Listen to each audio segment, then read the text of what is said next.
రేగులపాలెం అనే ఊళ్ళోని శకుంతలమ్మకి ఇద్దరు కొడుకులున్నారు. పెద్దబ్బాయి పేరు ప్రసాద్, రెండో అబ్బాయి పేరు సురేష్. పెద్దబ్బాయికి శిరీష అనే ఒక పల్లెటూరు అమ్మాయినిచ్చి వివాహం చేస్తారు. తను 10వ తరగతి వరకు చదువుకుంది. కాని సురేష్కి ఇంకా వివాహం కాలేదు. మన చిన్నబ్బాయికి కూడా వేగంగా వివాహం చేసేయాలి. వీడికి ఈ మధ్యన ఫోన్లో మాటలు ఎక్కువవుతున్నాయి. ఏదో ఒక కొంప ముంచక ముందే మంచి పిల్లని చూసి పెళ్లి చెయ్యాలి. అవునమ్మా, మీరు చెప్పింది నిజమే. వీడికెప్పుడు ఫోన్ చేసినా ఎంగేజ్ వస్తూనే ఉంటుంది.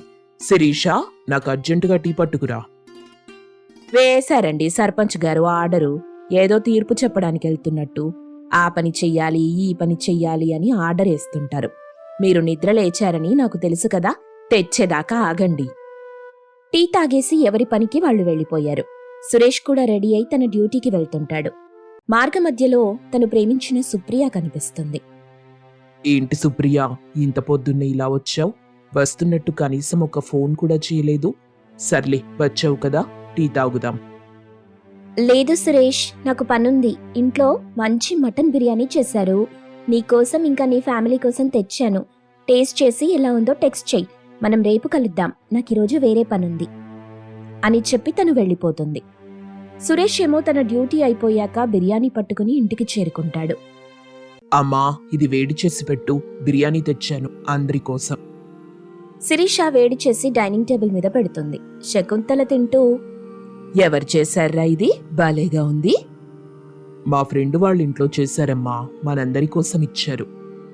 ఎప్పుడూ ఫ్రెండ్ వాళ్ళు చేశారని ఏదో ఒకటి తెచ్చిస్తుంటారు. కానీ మీ ఫ్రెండ్ని ఎప్పుడూ ఇంటికి తీసుకురాలేదేంటి? ఏవండి అత్తయ్య గారు, మీరివేవీ అడగరు. ఎప్పుడూ పాత సినిమాల్లో సూర్యకాంతంలా నా మీద పడి అరుస్తుంటారు. సురేష్ నవ్వుతూ బిర్యానీ తింటూ కూర్చుంటాడు. మరుసటి రోజు, బాబు, నీకొక మంచి సంబంధం చూశాను.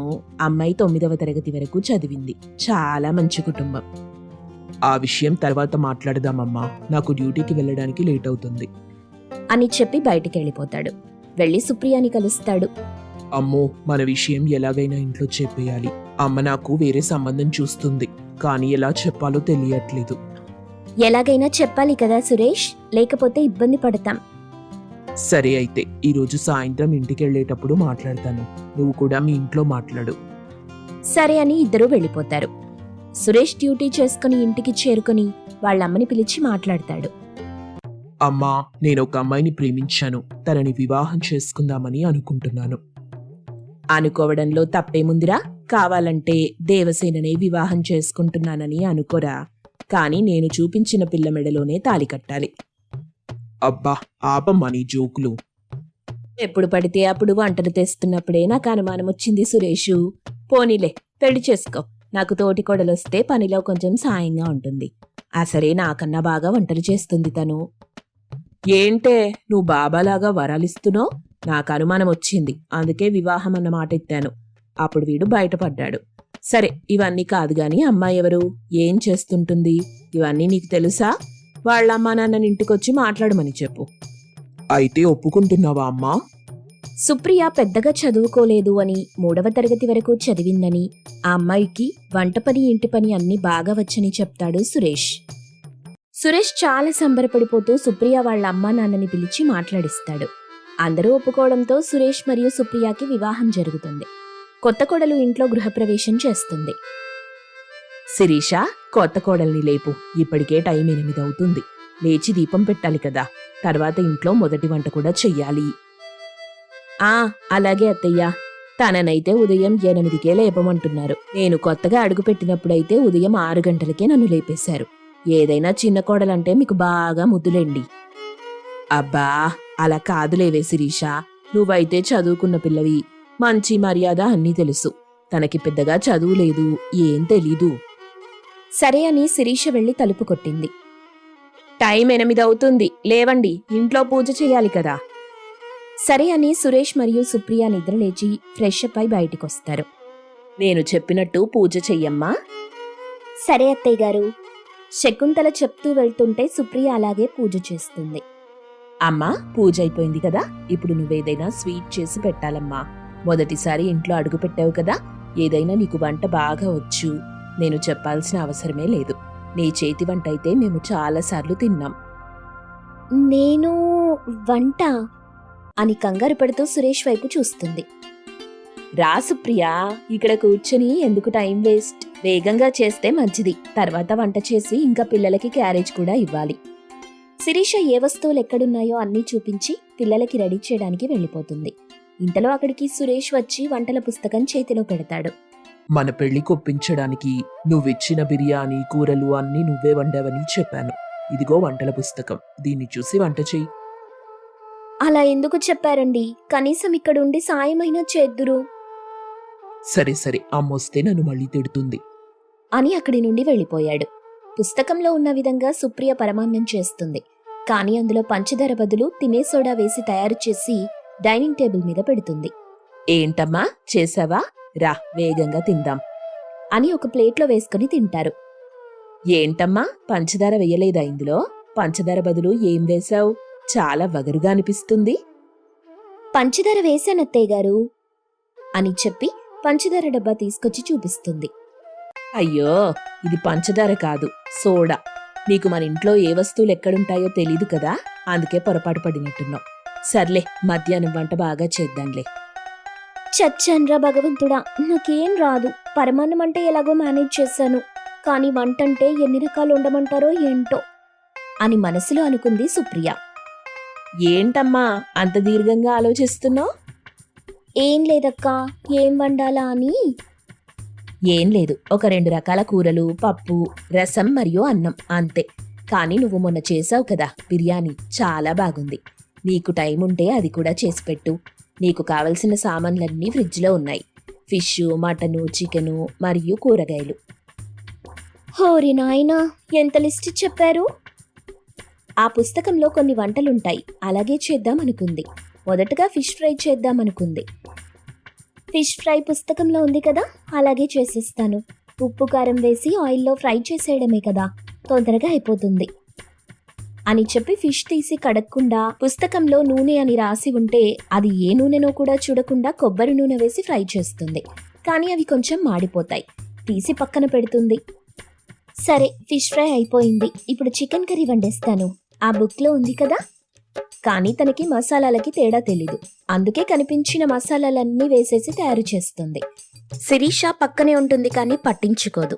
సుప్రియకి వంట బాగా వచ్చిన నమ్మకంతో సుప్రియ ఎలాగోలా వంటలన్నీ చేసి డైనింగ్ టేబుల్ మీద పెడుతుంది. ఏంటమ్మా ఈరోజు ఏం స్పెషల్స్ వండావు?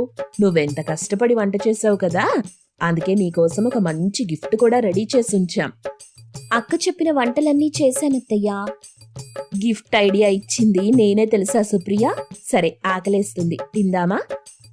ముగ్గురూ కలిసి భోజనానికి కూర్చొని ప్లేట్లో అన్నీ పెట్టుకుని తినటం మొదలెడతారు. ఒక్క ముద్ద నోట్లో పెట్టేటప్పటికీ, ఏంటి కొత్త కోడలా ఇలా చేసావు? ఒక్క వంట కూడా రుచిగా లేదు, నోట్లో పెట్టుకోలేకపోతున్నాం. ఏ నూనె ఏ మసాలాలు వాడావు? అయినా నువ్వు పక్కనే ఉన్నావు కదా శిరీష, చూసుకోలేదా ఆ మాత్రం కూడా? తనకేం కావాలో ఇవ్వలేదా నువ్వు? ఇది మరీ బాగుందత్తయ్యా, ఏ సామాన్లు ఎక్కడున్నాయో నేను చూపించాను. మీరెప్పుడు నన్నే అంటారు. తనకన్ని వంటలు బాగా వచ్చనుకున్నాను. అసలు నిజం చెప్పుకోడలా, నీకొంటొచ్చా? అత్తయ్య గారు, నేనిప్పటి వరకు వంట చెయ్యలేదు. మీకు పంపించినవన్నీ మా వంటావిడ చేసి పెట్టినవి. అవునా? శిరీష పక్క నుంచి నవ్వుతూ, నువ్వింత బాగా రెడీ అవుతున్నావంటే నాకు అప్పుడే అనుమానం వచ్చింది నువ్వు బాగా చదువుకున్న అమ్మాయివని. నువ్వెంతవరకు చదువుకున్నావమ్మాయి? నేను పీజీ చేశాను అత్తయ్య గారు. ఇంతలో అక్కడికి డ్యూటీ ముగించుకొని సురేష్ వస్తాడు. ఏంట్రా, అమ్మాయి పెద్దగా చదువుకోలేదు, వంటలు బాగా చేస్తుంది, ఇంటి పని కూడా బాగా చేస్తుందని చెప్పావు. తనకేమో ఏదీ రాదు. అది అమ్మా, తనకేమీ రాదని తెలిస్తే నువ్వెక్కడ పెళ్లి కొప్పుకోవనని అలా చెప్పానంతే. బాలే ఉందిరా, ఏమీ రాని పిల్లని తెచ్చి అన్ని వచ్చని చెప్పి మా అందరినీ బాగా ఒప్పించావు. సర్లే, ఇప్పుడున్న కోడల్ని మార్చలేం కదా, నేను శిరీష కలిసి అన్నీ నేర్పిస్తాన్లే. అలా అనడంతో శిరీష మరియు సుప్రియ నవ్వుకుంటూ ఉంటారు. రావులపాలెం అనే ఊళ్ళో శకుంతల అనే గయ్యాళి అత్త ఉండేది. ఆ గయ్యాళి అత్తకు కల్పన అనే అమాయకపు కోడలు, రమేష్ అనే కొడుకు ఉన్నారు. కల్పన చాలా అమాయకురాలు. ఆ అమాయకత్వాన్ని అలుసుగా తీసుకున్న శకుంతల ఎప్పుడూ నానా మాటలు అంటుండేది. తల్లి మాటలకి రమేష్ కూడా అడ్డుపడేవాడు కాదు. దీంతో కల్పన తనలో తానే చాలా బాధపడుతూ ఉండేది. ఓ రోజు ఏంటి అసలేం జరుగుతుంది ఇంట్లో? బారెడు పొద్దెక్కినా ఇంటి నిండా ఈ సామాన్లేంటి? ఇది ఇల్లులా ఉందా? ఏదో పాడుబడ్డ కొంపలా ఉంది. ఇంట్లో కోడలుండి ఏం లాభం? ఆ మొహమేంటి అలా వెలిగిపోతుంది? ఈరోజు శుక్రవారమని మొహానికి పసుపు పెట్టి తలస్నానం చేశానత్తయ్యా. పూజ అయ్యాక వంట పని మొదలెడతాను. సరే సరే, ఈ సింగారాలకు సరిపోతావు నువ్వు. నీ మొగుడు చూస్తే ఒక్క పని సరిగా చెయ్యడు.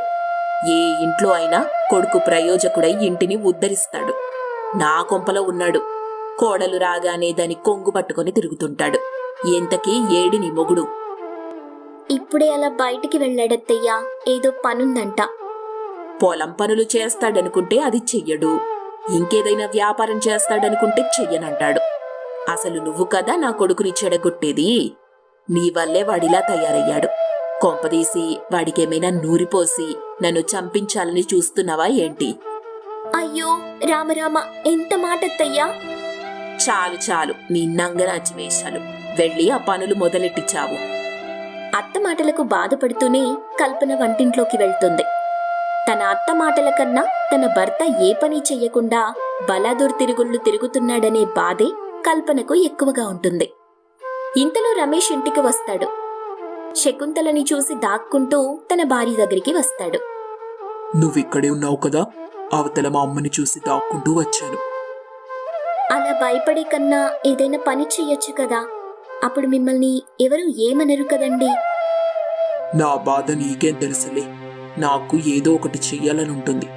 కానీ మా అమ్మే వాడు చెయ్యలేడు, వాడు అది చెయ్యడం కష్టం, ఇలా చెయ్యడం వాడి వల్ల కాదు అంటూ నన్ను బాధ పెడుతూనే ఉంటుంది. మా అమ్మ మాటలకే నాకు ఏ పని చెయ్యాలనిపించదు. మీరిలాగే ఉంటే ఎలాగండి? ఇంతలో వంటింట్లోకి శకుంతల వస్తుంది. తన కొడుకుని చూసి కోపంతో ఊగిపోతుంది. కొడుకుని ఏమీ అనలేక కోడలి మీద పడుతుంది. అనుకున్నాను, నువ్వే నా కొడుకుని చెడగొడుతున్నావని ఇప్పుడు తేలిపోయింది. కొంపలో దర్జాగా కూర్చొని ఆర్డర్లు వేయాల్సినోడు వంటింట్లో భార్య కొంగుచాటున దాక్కొనున్నాడు. చిచ్చి, అవతల ఇంటి అప్పులు పెరిగిపోతున్నాయి. ఇంట్లో ఉండేవన్నీ ఇప్పటికే కొన్ని తాకట్టు కూడా పెట్టేశావు. ఇప్పుడు ఇంటిని చక్క పెట్టాలంటే ఏం చెయ్యాలో అర్థం కావట్లేదు. నా బాధ ఎవరికీ అర్థం కాదు. అందరూ నన్నే గయ్యాలిది అంటారు. కానీ నా బాధ పట్టించుకునే వాళ్లే ఈ ఇంట్లో ఎవ్వరూ లేరు అంటూ ఓవైపు కోపం మరోవైపు బాధతో మాట్లాడి శకుంతల అక్కడి నుండి వెళ్ళిపోయింది. వెళ్తూ వెళ్తూ 2 కన్నీటి చుక్కల్ని కూడా కార్చి వెళ్తుంది. అది చూసిన కల్పనకి బాధ ఇంకాస్త ఎక్కువవుతుంది. ఆ రోజంతా కల్పనకి ఒకటే ఆలోచన, ఏదో ఒకటి చెయ్యాలని, తన కుటుంబాన్ని కాపాడుకోవాలని, తన భర్తని ప్రయోజకుడిని చెయ్యాలని ఒకటే ఆలోచన చేస్తుంటుంది. మరుసటి రోజు తన అత్తను భర్తను భోజనానికి పిలుస్తుంది. ఈ రోజేంటి ఏదో సువాసన వెదజల్లుతుంది? కొంపదీసి కూరల్లో మల్లెపూలు వేసావా ఏంటి? అమ్మా, తినే ముందు కూడా ఏంటమ్మా మాటలు? అది కాదురా, ఈ గుమగుమలు చూస్తుంటే నాకేదో డౌట్ వచ్చిందిలే. ఈరోజు కల్పన మన కోసం ఏదో ఒక స్పెషల్ చేసుంటుంది కదా కల్పన? అవునండి, మీరిద్దరూ నేను చేసింది తిని రుచి ఎలా ఉందో చెప్పండి. ఇంతకీ ఏంటో ఆ స్పెషల్ వంటకం? వడ్డిస్తే తిని చెప్తాను. తన అత్త శకుంతల భర్త రమేష్ కు కల్పన తను చేసిన పకోడీలను వడ్డిస్తుంది. వాటిని చూడగానే శకుంతల ముఖం కాస్త వెటకరంగా పెడుతుంది. పకోడీలకే పెద్దగా మురిసిపోతే ఎలారా? ఈ మాత్రం పకోడీలు బయట దొరకవా ఏంటి? అదేదో నీ భార్య కొత్తగా చేసినట్టు బిల్డప్ ఇచ్చావే. అమ్మా, ఏదో చేసింది కదా, కాస్త తిని చెప్పొచ్చుగా. అంత ఎగతలిగా మాట్లాడడం ఎందుకు? తినండి అత్తయ్యా. ఏవండి, మీరు కూడా తిని చెప్పండి. కల్పన చేసిన పకోడీలను తిన్న శకుంతల అలా కొంచెం కొంచెం తింటూ మొత్తం లాగించేస్తుంది. రమేష్ కూడా ఇంకాస్త వడ్డించుకొని మరీ ఎక్కువగానే తింటాడు. పకోడీలు తింటుంటే వారి మొహాలు ఏదో తెలియని ఆనందంతో వెలిగిపోతాయి. ఎలా ఉందండి? ఎలా ఉందత్తయ్యా? ఆహా, అద్భుతం. దీనికి మించిన రుచి ఇంకెక్కడా దొరకదంతే. నీకెలా అనిపించిందమ్మా? రుచి బాగుంటే సరిపోతుందా? ఈ మాత్రం దానికే ఏదో గొప్పది సాధించేసినట్టుగా భార్యని పొగడ్తలతో ముంచెత్తుతున్నావు. ఇదో పెద్ద ఘనకార్యం, దీనికి మళ్ళీ పొగడ్తలు. ఏంటమ్మా మాటలు? కోసరి కోసరి వడ్డించుకొని కడుపు నిండా తిని ఇప్పుడు ఇలా మాట్లాడుతున్నావేంటి? ఇలా మాట్లాడకుండా ఒళ్ళో కూర్చోబెట్టుకొని ముద్దెట్టుకోవాలా ఏంటి? ఇంతకీ కల్పన ఈరోజు పకోడీలు ఎందుకు చేసినట్టు? నిన్నెవరు చేయమన్నారు? నేనే చేశానత్తయ్య. నేను ఈ పకోడీల వ్యాపారం చేద్దామని అనుకుంటున్నాను. వ్యాపారమా? నువ్వా? నేనైతే ఒక్క రూపాయి కూడా ఇవ్వను. ఏ సాయం చేయలేను. తర్వాత మీ ఇష్టం. మరేం పర్వాలేదత్తయ్య. మా ఆయన నేను కలిసి ఈ వ్యాపారం చేస్తాం. డబ్బులు కూడా నేను కొంత దాచి ఉంచాను. దాంతోనే వ్యాపారం మొదలెడతాను. సూపర్ కల్పన. నన్నైతే ఆ పని రాదు ఈ పని రాదు అంటూ చాలా మంది తిట్టి ఏ పని చేయకుండా చేశారు. నీకు నేను సపోర్టుగా ఉంటాను. రేపటి నుండే పని మొదలెట్టు. వ్యాపారంలో ఏదైనా ఇబ్బంది వస్తే మాత్రం నన్ను లాగకండి. మీ కర్మ మీ ఇష్టం అంటూ శకుంతల విసురుగా వెళ్ళిపోయింది. కల్పన మరుసటి రోజు నుండి పకోడీల వ్యాపారం మొదలెట్టింది. కల్పన చేసిన పకోడీలు చాలా రుచిగా ఉంటాయి. వాటిని తినేందుకు చాలా మంది రావటం మొదలవుతుంది. కల్పనకు తన భర్త రమేష్ సాయం చేస్తుంటాడు. వచ్చిన వాళ్ళు వచ్చినట్టుగా తాము తిని ఇంకాస్త వాళ్ల ఇళ్లకు కూడా పట్టుకెళ్తుంటారు. చూస్తుండగానే కల్పన పకోడీ వ్యాపారం ఆ చుట్టుపక్కల వారికి తెలుస్తుంది. నెల రోజుల్లోనే కల్పన పకోడీలు చాలా ఫేమస్ అవుతాయి. స్టార్ హోటల్స్ నుండి, సిటీల నుండి కూడా ఆర్డర్లు రావటం మొదలవుతుంది. కోడలి పకోడీ వ్యాపారం చూసి అత్త శకుంతల కూడా ఆశ్చర్యపోతుంది. చూసావా అమ్మా, 3 నెలల్లోనే మన అప్పులన్నీ తీరిపోయాయి. కల్పన పకోడీల వ్యాపారమే ఇప్పుడు మన కుటుంబాన్ని కాపాడుతుంది. మనకి మంచి పేరును కూడా తెచ్చిపెట్టింది. అవునమ్మా, నేను నిన్ను అనరాని మాటలన్నాను. కుటుంబాన్ని గెలిపించావు. నీ భర్తని ప్రయోజకుణ్ణి చేశావు. మన ఇంటికి మంచి పేరు తెచ్చావు. నీలాంటి కోడలు దొరకటం నా అదృష్టం. నిన్ను అనరాని మాటలన్నందుకు చాలా బాధపడ్డావని నాకు తెలుసు. నన్ను క్షమిస్తావు కదూ? అయ్యో అత్తయ్య, మీలాంటి వాళ్ళుంటేనే కదా ఇంటికి జీవితానికి అందం ఆనందం. సరేగాని నీ పకోడీ వ్యాపారంలో నాకు ఏదైనా పనిస్తావా? జీతం ఇవ్వకపోయినా పర్వాలేదు. ఆ పకోడీలు తింటూ పని చేసుకుంటాను. శకుంతల మాటకు కల్పన రమేష్ పగలబడి నవ్వుకుంటారు. అలా గయ్యాళి అత్త తన అమాయకపు కోడలి పకోడీ వ్యాపారం చేస్తూ జీవితాన్ని ఆనందంగా గడుపుతారు.